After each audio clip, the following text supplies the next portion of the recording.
We are here where civilians just got a front row seat to see what it's like for a Fort Wayne police officer. Draw your weapon. Or not. You always messing with me. That's him! That's him! Was the decision students had to make during a hands-on procedural training. The class started back in 2013 and is usually for police officers.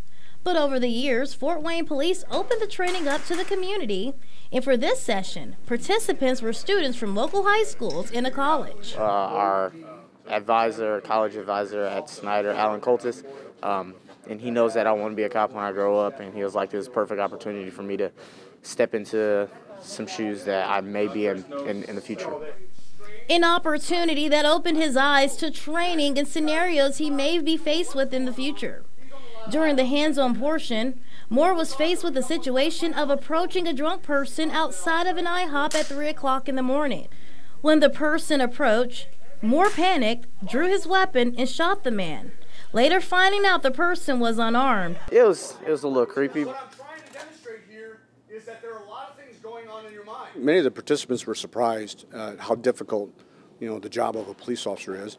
And I think it perhaps illuminated some of their thinking in the way of how to be supportive of what we do. About 30 people participated. The training also had a classroom session, teaching the students how officers can properly communicate with civilians, how to properly de-escalate a situation, and when and how to use force. Yeah, definitely how officers handle certain situations and certain problems, and how they come to be officers and how long it takes to become an officer. Christopher Powell is also a student at Snyder. He tells me that the biggest wow factor from the training was learning about the number of officers killed in the line of duty.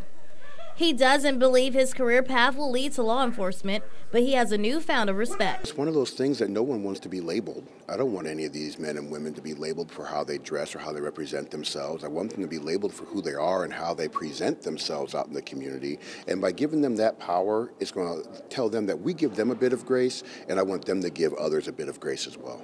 In Fort Wayne, Brianna Brownlee, Wayne 15 News.